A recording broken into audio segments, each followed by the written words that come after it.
introduce now Derek Tanner, who is a business advisor at Oxford Innovation Services. And I'm not going to try and describe what they do because he'll do a much better job than I do, but it's essentially finding smaller companies who have ambitions for growth and growing them and giving them advice to do so.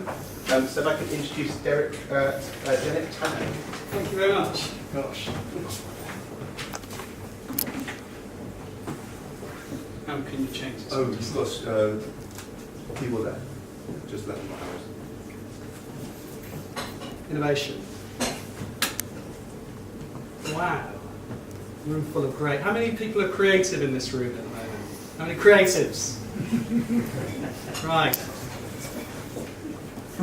First I'm going to start off. That's kind of a definition of innovation.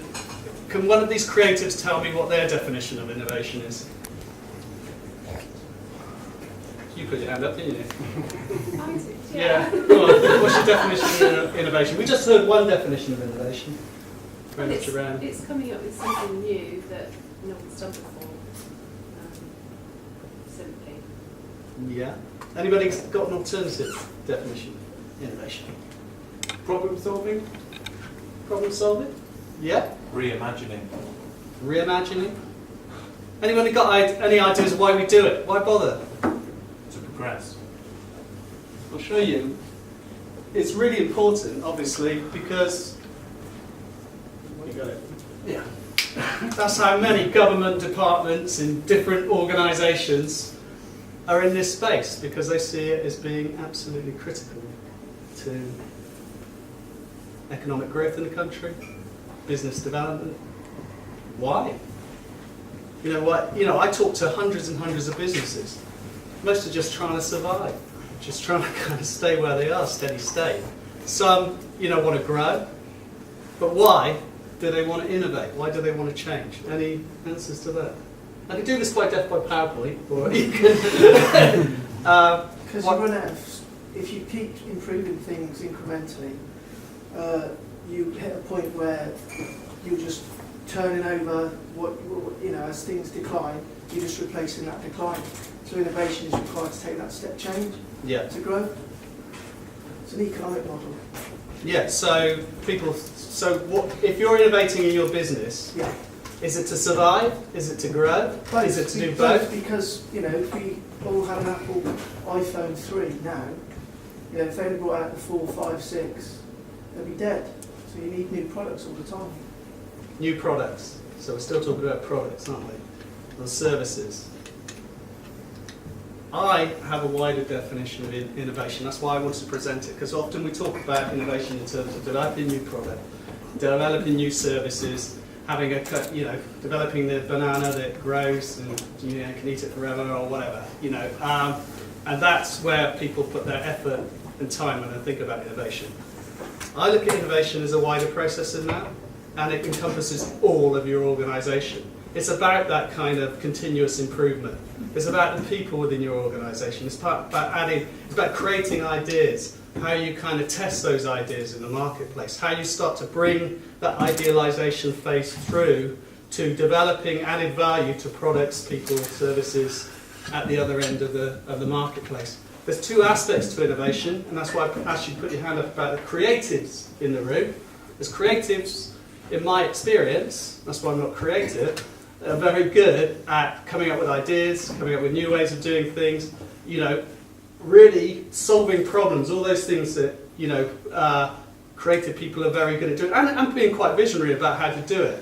They often have a difficulty with aligning that creativity with creating services, products that people want to buy, that can be monetized and can be commercialized. And I think from when I'm talking about innovation, it's about how we start to marry those things together. Right. Best way to have a good idea is to have lots of them. I come back to this ideas generation, prioritization and implementation. Is it Greg who was on before? How'd you come up? James. Sorry. How'd you come up with, you talked about 5 or 6 different ideas and products that came out of that. Did you go through some sort of process within your organisation which talks about you know, you obviously got a lot of creative people, a lot of people with ideas, they're generating ideas. How do you manage that and prioritise and implement what works? Wherever possible, we'll just let people sort of crack on with it, because I don't necessarily know. I can't necessarily prioritise because I don't know which is the right one. Yeah. So we're in a fortunate position where we can, almost I suppose like a VC, you know, we know that of the 5 ideas that people come up with, one of them is probably going to be a cracker. One of them will be a disaster, and 3 might not really go anywhere. Yeah. But none of us know which one's which. So the best thing to do is if people have got an idea, let's just try it. Let's try it because none of us really know. Ultimately, it's the market that will tell us. It's our customers or prospective customers that will tell us what they want and what they need, and actually where they'll put their money, rather than us spending endless time trying to figure it out. So a lot of what we try and do here is to make sure that people have got an environment to try stuff out. You know, my job in the other C-suites is for when it goes wrong, that's our problem. We'll deal with it and we'll provide the buffer, and that people should never fear that kind of the negative side of stuff, because that's where you will always kill your creatives. And I think almost the term creatives can be an issue in businesses like ours, because the creatives typically mean the designers, you know, those sorts of guys, and actually it is the entire business. You know, you have engineers or software developers who are just as creative. Give them a pencil and get them to draw something, it's almost always a disaster. But give them a keyboard and Visual Studio and you'll be amazed what crazy things they can come up with.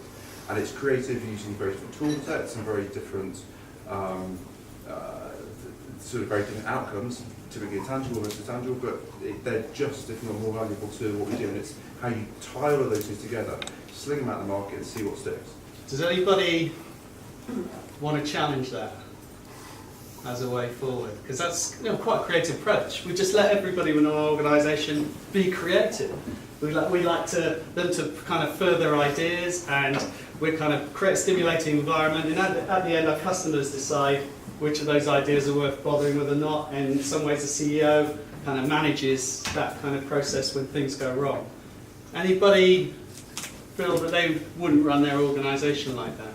They want more structure? I think the only thing I'd add is fail quickly if you're going to fail. Yeah? So rapid prototyping, which is probably it. And Because you're right. failing lots and failing quickly is the best way to find what works. Yeah, exactly. The faster you can learn, and the worst thing is that you have lots of succession of all really, really good ideas, because then you start to go a bit neurotic, but the next one's going to be a disaster. You need to have a good blend of creatives all over the place. I think that's a unique way of doing it, right? Because I think most organisations don't do it that way, and I don't think people are being kind of completely honest in the room if they think, well, right, yeah, we give everybody free hand to be creative, and then we do it that way. I think having a good process, you know, when I'm looking, that's one of the things I would ask if I was talking to a creative organisation, is what is their process from taking ideas to implementation? Is it ad hoc? Is it something around, because the thing about kind of engineers and creatives, they kind of get into the problem and they solve the problem, you know, and if the more problems, the more excited they are about kind of coming to work and dealing with the problems. The problem is, you know, getting all those ideas that are created to implementation. Some of the wrong ideas are taken forward. You know, there is no process for kind of, you know, driving that function. Some of us would say, yeah, it kills creativity if you start to create too much process. But I would say there's a little bit of a balance around that. And I would say that, you know, at the end of the day, those ideas need to be turned into something that's commercially viable. That depends on the leader. We're back to you. You know, I would say somebody who is a good leader in the kind of innovation space is somebody who has an innovation mindset. He has a level of expertise, he has a vision, has an active decision maker, and there's a drive to look at sales, growth and innovation if he wants to kind of succeed.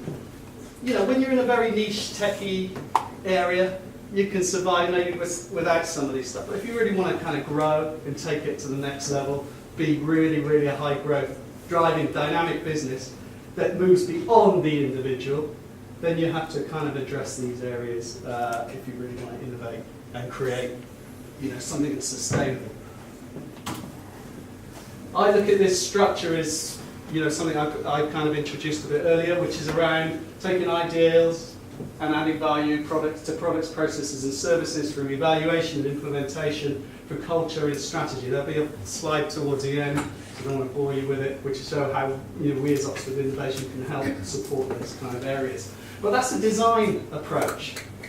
It can be built on or bolted on, and some companies kind of do that.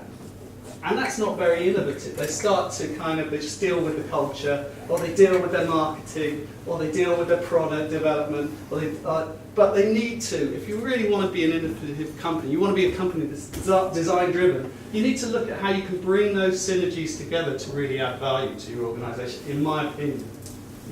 And that's a challenge for organisations. How you start to implement design processes, practices, techniques within your business, how you begin to build stuff into the business model and not just bolt it on. Right, in a world of abundant knowledge, not all the smart people work here, right? That's a quote. We had a kind of discussion earlier about IP and about ideas and about whether we should be sharing them. I'm really fantastic to be in a room with fantastically creative people who are going to hopefully spend some time a bit later on just talking to each other in a really serendipitous, not a transactional way, okay, this is my business card, this is what I do, or what company are you doing. Actually talk about, progress, changing the world, being different, innovating, right? What you do that is quite exciting in your life, what you're planning that's quite exciting. And what you'll realise is that it's not all siloed. And one of the challenges for innovation is how far we're prepared to go to embrace change and to invite people into that innovation process that are not necessarily within the organisation, that are outside, who can actually help you to take a product from an idealisation phase to something that's commercial more quickly, at a greater pace, at the pace that's needed to take advantage of the opportunity at this incredibly fast-moving and changing world and environment that we work in. I talk to so many kind of directors who've got great ideas, but they don't want to share them with anybody. They don't want to invite people in who can bring finance to develop the business. They want to keep control. Now, in this rapidly changing world, that creates more threats than it does opportunities. So again, if you're coaching, if you're supporting, it's getting that kind of realisation of what is the barriers within the business that can stop it from taking forward. Open innovation. Again, if we're talking about idealisation, define your approach, define your resources, look outside, look at your creativity and problem solving and how you manage that. Reward employees that are innovative, define processes, regularly review. Make sure there's hopefully you're keeping that kind of pipeline of ideas going, and that you're actually routinely auditing them and monitoring them to make sure that you are kind of backing the right ideas. Will be totally serendipitous if you want, but I think if we're looking at efficiencies, we're looking at improvements, but that we can institute a little bit of kind of structure in there. I put this up in differentiation and innovation. I've got one idea that I wanted to bring to the party. And that idea is that, in many respects, innovation is about differentiation. And it's about thinking differently as well. Smart cities, happy cities, playable cities. I come from Bristol. I spent some time working in Bristol, working with creatives in Bristol. Big data, we've all heard of that and how we manage that. And a lot of it around smart cities, talking to the police, how they can do analytics about, so they can determine whether an old lady's going to get smashed on the head like 2 minutes time over there, how they can be really clever about that. How hospitals can manage big data to kind of support their budgetary issues. I'm more inclined to see how technology integrates with how people interrelate with their city and how they interrelate with the things that they use and operate to make their lives better, because I think that's a customer-driven approach. It's not a budgetary-driven approach, it's not a financially efficiency-saving-driven approach. It's about how people engage with technology and utilise that technology to make their lives better. Now, I think the businesses who get that, in my opinion, will be innovative and will be successful and will have sustainable growth and business model. But the businesses who don't get that, as people become more and more empowered by technology, they're going to make some choices around who they engage with, who they don't. Those who are kind of have an old-fashioned view of looking at things probably won't go forward. Brand versus content and gamification. Again, brand is a construct to me. It's if I wear Gucci shoes, that represents me as an individual. If I drive a Ferrari, that says something about me as an individual. It's a construct. We're pushing brand out there. We're telling people what they need to aspire to, look like, what their values are, what their views are. Increasingly, people are more independent. They want to engage with content that we put out there. They want to find that stimulating. They want to understand your values. They want to understand a lot more. So again, when you're looking at brand and when you're looking at marketing, how you grow your business, are you responsive to changes in how your kind of customers start to engage with you, what they expect from you, what will actually begin to make them want to connect with you and stay with you? Again, there's something for an innovation you can look at. We can look at trends when we're looking at innovation, and that's some ways of doing it, some research. There's loads of ways of kind of checking what people are thinking. But ultimately, I believe focusing on the voice of the customer is a good way, a good approach forward. Identifying where the value is consumed, and also appreciating the perspective of your customer. Almost flipping it in a way from the previous argument, which was about we come up with some great ideas, we kind of trial them, we see what works and what doesn't work, and if the customer likes it, the customer kind of buys into it, that's fantastic. It's really kind of dynamic innovation process. Again, if I was being efficient about innovation, I'd be thinking, well, what's the pain points of my customers? What are you trying to kind of resolve? What are they finding difficult about what our offer is at the moment? Where can we make their life easier? How can we really start to engage with their problems? And how can we where they're actually managing and creating huge amounts of content? Because in this modern world where we've all got phones and various access to media devices, content is becoming more and more the kind of driver for brand recognition, the way people interact. When you're talking about ideas, when you're talking about innovation and ideas, again, we're in knowledge, becoming more and more about the knowledge and how we create ideas and how we move ideas forward. Again, understanding the value of those ideas, understanding how you can lock in and unlock profitability, how you can create business opportunities from your ideas, and how you can protect those ideas that you need to have, how you can leverage finance, how you can collaborate with other people by having some element of protective, how you can begin to grow that intangible asset that you're all creating and start to kind of monetize it, start to move it forward. Many companies, again, are not addressing that fully, and this is going to become increasingly important for businesses going forward. Oxford Innovation, who are we? Deliver growth to about 5,500 companies through a growth accelerator, generated about 400 million in wealth, provided about 27,000 days of bespoke coaching. Coaching provides an opportunity for an individual with a different perspective to come into your organisation, to begin to work with you or your teams to kind of resolve some of these issues, to make sure that continuous improvement begins to be injected within your business. Companies who engage in that sort of process and are open to that process tend to grow significantly faster than companies that don't. We've helped to create 9,000 jobs and we raised about 100 million in finance. We do it through our own kind of expertise and also that of a wide network of independent coaches that can support specific areas. So if you're looking to kind of export to the USA or develop a kind of new type of product in a particular area, niche, then we have a whole kind of pool of coaches who can support with that development. When we worked with all those companies, we identified three main things that were causing companies' issues. One is strategy and management, one is skills, and one is finance.